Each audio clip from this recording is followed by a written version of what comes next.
What's up, resellers? I'm Rebecca, and you're watching Rebecca the Reseller. Thanks for joining me today for a brand new series, Poshmark Tough Love. So this series is going to be like mini Poshmark closet reviews. If you guys have watched my channel before, you know I love doing Poshmark closet reviews, but this is just going to be closets that I select from putting up a post on my Instagram. You can follow me there at Rebecca the Reseller, share them in the video, and give quick tips for each closet that I showcase. Today I'm going to be showcasing two closets, and just so you know, if it's your first time here, hi, I'm Rebecca. I'm a semi-full-time Poshmark reseller. I also sell on ThreadUp, and my channel is about reselling, increasing your Poshmark sales, selling on ThreadUp, Poshmark tips and tricks. Definitely be sure to check out the video description down below because that's where I put all of my recommendations, all where you can find more information about the things I mentioned in the video. Now, let's get started. I'm going to be sharing with you, as I said, two Poshmark closets. Each are going to get their own quick tip, and then I will show you where you can get more information, whether you want to get your own full Poshmark closet review or you just want to find which videos may be more helpful to you if you want to increase your Poshmark sales. I'll show you some of the playlists that I have that would be super helpful for you to look at your own closet. Okay, so off the hanger 4, thank you so much for participating. I really appreciate it. I'm pretty sure you were the first one. I sorted your closet by just in. That way I can take a look at your newest listings first. I don't want to judge you on items that, you did months ago and maybe you've made improvements since then. And actually, I shouldn't say judge. I'm just giving you tips. These are just my opinions. I thought it would be fun to do like Poshmark tough love and kind of deliver it in a little bit of a feisty way. You know that this is all constructive criticism. This is all just my opinion. You can choose to do whatever you like. So I clicked on this Madewell sweater. You've got a nice stock photo. You've got some info from the Madewell website. I do have a couple of other things that I'd like to tell you, but I want to keep it to just one tip, and your tip is all about your listing description. I do think there's a couple other improvements that you can possibly make around your photos, but I'm not going to get into that. I'm going to focus on, and I do think you did a great title, just FYI, for your listing description. Come on.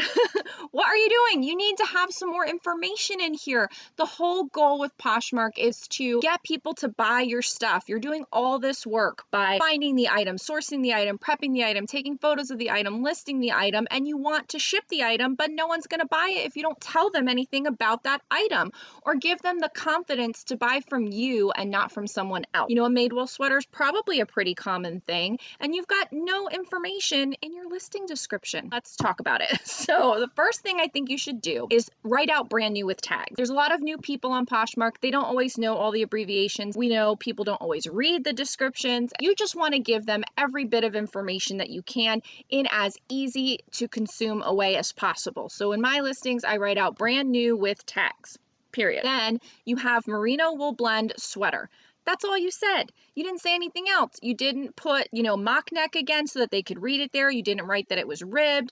You didn't write that it had like a slit at the hem. You didn't tell me, is it lightweight? Is it soft? Is it cozy? Can I pair it with this? Can I pair it with that? You didn't give me the measurements. You didn't tell me really anything else about it. Now, I know that you do have the information in the photos from the website from Madewell because it is brand new with tags. And that's your only saving grace on this particular item. But I've looked at some of your other items and you do basically the same thing for all of them. You don't provide enough information. So in this situation, I would say refer to photos for more information or for details. That way you're kind of covering it here and sticking them to go and look at the photos. I think that would kind of cover your base with not having all of it in the description. But keep in mind, anything that's in that photo isn't pulling up keywords in search for you. So if someone was looking for something else that you have in that, I'm not going to click on the photo, but whatever else is in there or any other keywords that you don't have here, you're missing out on that search traffic because when they search for it, it could pull up for you. So whether they wanted a ribbed or maybe it's pale pink or dusty pink, you need to put additional keywords, not only in your title, not only have it in the photos, but in your description as well. Complete, give them the right picture. There's something that I always heard from Daily Refinement, Chris Lynn, which I've mentioned previously, and he says, describe your item like there are no photos and take photos of your item like there's no description. And I think that what you could be doing in this description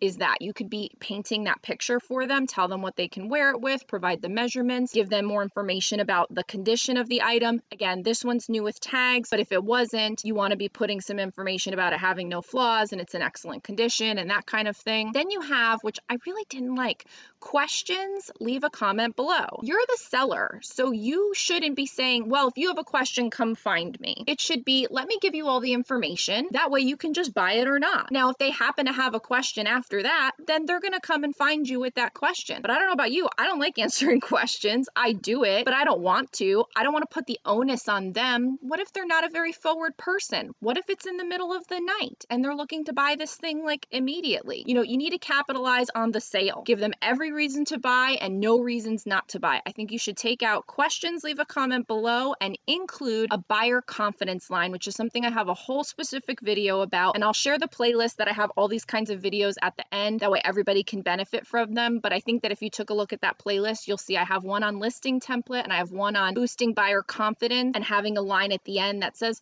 professional seller, ship same next day, offers welcome, bundle and save, heart for price drops, all these things that they can expect from how you run your closet and how to do business with you. And again, it just gives them all the confidence in the world that you're a good seller, that the item is going to show up exactly how you presented it and really kind of hit that home. And then you have bundle for bundle discount, which is, you know, fine. Though I don't see that you have a bundle discount on, so that's unfortunate because you're telling them to bundle for a bundle discount, yet you have no bundle discount on your closet. So what you might mean is bundle for me to make you an offer, and that's fine, but then you should say that, because if I'm going to bundle 2 items, I'm thinking I'm going to get a discount, and lo and behold, when I bundle those 2 items, there won't be a discount. I think you have the best of intentions. I looked over your whole closet. I thought that you have done a great job with a lot of things. This isn't about that. This is about the tough love. And again, this isn't a full closet review. If I was doing my full normal closet review, anybody that's watched those, they know, I mean, they go for like an hour. They're really in depth. I provide a summary. It's a whole video and I go really in detail and look comprehensively. So this was tough love on your listing description. That's where I think you should focus your attention. I hope that that is helpful to you and will help you get more and more sales by providing buyers with all the information you possibly can. So let's go to our next closet. Where's my mouse? Here we go. Wonder and Vintage. So it's wonder_vintage. Thank you again for participating. I do appreciate it. So I scrolled through your whole closet and I will say I'm a clothing seller. I'm pretty much only a clothing seller. And then I have, you know, jewelry and accessories, but it's mainly fashion. And so there are people like yourself that have all kinds of things. To me, it depends on what you want out of your closet. I think you have like too much stuff. I think it kind of looks a little bit like I'm just cleaning out my house and there's just all kinds of stuff in here. I don't know if Poshmark, and I know you can put lots of things on Poshmark, but I don't know that Poshmark is the right place to have all of the things in one closet. Like maybe you could have a home closet and then a fashion closet or something like that, because I thought it was just kind of just a lot of stuff. And that wasn't appealing to me when I looked at it overall. So that was like a quick mini tip. The other tip that I mainly had for you, where was it? I think it was all the way at the end. For you, I actually went all the way to the end to highlight this point, and then I'll work my way forward, because I do think that you don't have a ton of listings. So for you, all of your listings matter. It's not like, you know, you have hundreds and hundreds of listings up, and so what you did 6 months ago doesn't really matter. It's only a few things that haven't sold, and now all of your listings primarily are a certain way because they're newer. I have a critique and some tough love on the throwing the item on the bed, the floor, whatever it is. So this is my big pet peeve across all things. It's not just you, it's lots of people. When I scroll through my feed on Poshmark, I just sometimes can't. I'm a very visual person. It really bothers me when I see not white space around an item. That's just me as a picky person, and I completely admit that. And I'm not saying that you would never make sales by not having things, you know, hung up nicely on a white background. Of course you can make sales. You could throw your Gucci bag on the floor, take a picture of it, take one picture of it, have a terrible listing, and someone's going to buy that Gucci bag. But there's a lot of things in here better no Gucci bag. And so I think that if you are looking to really sell all of these things and you're not wanting to sit on inventory and you want this stuff to move, I think it would behoove you to go back and rephoto, at least the cover photo, some of these things. I mean, that's really where my tip for you lies, is in your cover photo and your presentation skills. I think those two things are very important, because with the other closet that I did, I was talking about her listing description because all her cover photos were great. And so then I clicked further. With you, on some of these, people aren't going to click further because this boho white blouse that's Christopher and Banks, it's just thrown there. You know, it doesn't make me feel like it's going to not have an odor. It doesn't make me feel like it's going to be well taken care of. It doesn't make me feel like it's going to have no hidden rip or stain. I feel like you might be hiding something, and that's just my opinion as a buyer. As a seller, I know that you can just lay it there nicely and it's never going to look perfect, and that it could be perfectly well taken care of, and you probably have it hanging nicely when you're not taking photos of it until someone buys. Like, I know the behind the scenes. You're probably taking very good care of your items. But when I put my buyer hat on, I look at it strewn on the bed and I think, like, no, no. So, I mean, that's my tough love for you. It's not all of them, because you have, you know, the shoes, they're placed nicely. These woven sandals, you place them nicely. So it's not on a white background. Fine. But you look like you cared for how you placed them. But like this blazer, this limited striped blazer, is it striped? You know, you're asking $28 for it, and it looks like you've just thrown it on the bed. I know that you, as, again, seller hat, I know that you placed the, you know, elbows and the arms in such a way, but as a buyer, it looks like you just threw it there and snapped a picture. Now, if I click into this a little bit more, you have some additional photos, so that's a good sign, but I'm mainly talking about your cover photo. And also, I do think that you could use a little bit of listing description assistance there, but that's not what my tip, oh, what happened? That's not what my tip is for you. My tip for you is the cover photo and presentation. I think that is really, oh no. And you also haven't updated this in a day, which means you haven't shared your closet. Oh no. You might be getting a double whammy tip. Let's look at this one, because this is up at the top, just shared. 16 hours ago, Wonder Vintage, what are you doing? Oh, yikes. This is terrible. This is terrible. You should be sharing your closet 3 to 5 times. Listen. The ones with the stock photos, of course, are great. Some of the ones that you have hanging, like this boho Topshop floral embroidered knit crop, like that's cute. That looks good. The ones that you have hanging, like this one here, this Nanette, like that looks great. The photo could be a little brighter, but I love that. Like, you have this woven thing, you have the plant, you have a nice brick wall. I mean, that's gorgeous. I think that's great. It doesn't have to be a white photo backdrop, but it has to be where you look like you've presented this in a way that is well taken care of, that is going to show up on my doorstep the way you're telling me it's going to, that makes the item look cared for. I think I already said that. I like the white backdrop, but it doesn't have to be the white backdrop. But you have to think about what your items are looking like. Now, what is this? Oh, Lord have mercy. Okay, so you have this puffer vest. What is this blank? What is it behind it? What is it? Like, it has holes? Come on. So you're gonna give me a stress headache over here. So just be cognizant of what you're doing with this. So you're telling me this vest is in excellent condition and is great quality. The whole vest has an Aztec blah, blah, blah, blah, blah, blah, blah, fine. So again, a lot of the tips that I said to off the hanger for will apply to you for your listing description, but you're telling me that this item is in excellent condition, and all I can look at is what is it on. That doesn't look in excellent condition, and so therefore I have a problem. Plus, I'm never going to see this because you updated it, you haven't shared it in a day. So tough love on that one, Wonder Vintage. I hope that that was helpful for you, because again, I'm not trying to mean girl anything. What I want to do is tell you, when I put my buyer hat on, this is what I think. I'm also a very analytical buyer, and I look for these things. And I'm not saying that everyone is like me. Everyone buys different. Everyone sells different.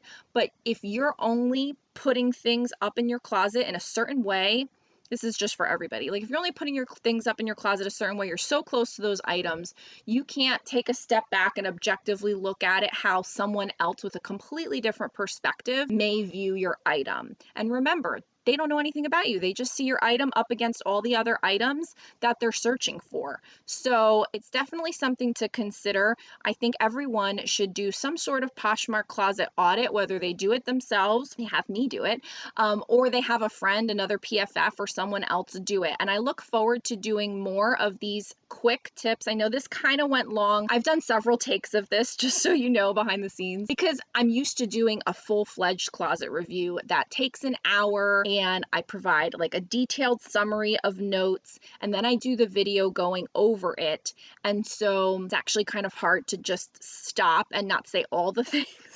But this, I wanted to be more of like, I was hoping to get through 5 closets, and clearly that's not going to happen. So on this one, I just did 2. Off the hanger 4, I hope that you enjoyed it. Wonder and Vintage, I hope that you enjoyed it. I'm sorry if it was, too tough. I'm not trying to be mean. This really does come from love. I want you guys to sell more. I want you guys to do well. And my opinion isn't the only opinion, but it's my opinion. And you signed up on my Instagram, sharing it with you. Let me go ahead and really quickly show everyone the playlist that I'm talking about. So the playlist is called Increase Poshmark Sales Series. There's 16 videos on it. I keep adding them when there's something that applies, but just these are some of my very best videos that are specifically geared to make an improvement in your Poshmark closet, to add more keywords, to increase your sales with closet signs. What are some mistakes? And then the ones that I was talking about are actually into it a little bit more because I think they're older. Boost buyer confidence, create a listing template, like all this stuff is like, if you're going to watch any of my videos, these are the ones to watch if you want to increase your Poshmark sales and just get to know more Poshmark tips and tricks. Now, this video is brought to you by my Etsy store, and this is where I have all of the reseller tools that I make for my business. Then I make them available to you. So I'm actually working on a lot of new stuff. Favorite the shop so you get notified when I put up new things. There's lots of cool things in here, but 2 of them that deal specifically with this video is the DIY Poshmark closet review. So if you're someone that doesn't want me to do a video about it, you don't really care that I do a custom review, but you want to do an audit, this is a DIY Poshmark closet review. It's a guide. It's like multi-sheets, multi-pages, all these pages here of everything that I'm looking for when I do a closet review. I'm telling you how to look at that objectively in your closet. So it's basically me doing the closet review, but you're actually going to conduct it. All of my thoughts, all of my tips and tricks, all of the things to look for. So that's a little bit cheaper. You're more than welcome to try that if you want to do it yourself. And then if you want the full custom Poshmark closet review, that's the one that I do for you, where I go through it for about an hour and I make notes and I provide you with a detailed summary that you get to have. And then I go over that summary in a video and put it on my channel. So not only do you get the benefit from it, but other people get to learn as well. That's it for me. Make sure that you say hi in the comments down below. Check out the description down below for links to the playlist on how to increase your Poshmark sales, and also for my Etsy shop if you want to check out some of those products. Let me know in the comments what you think of this style of video. It's going to take me a few tries to get it just right. Be sure to stick around and check out the next video. It's probably going to be like a Poshmark closet review or one of my increased Poshmark sales videos, so I hope you enjoy that too. Thanks, and I'll see you next time. Bye!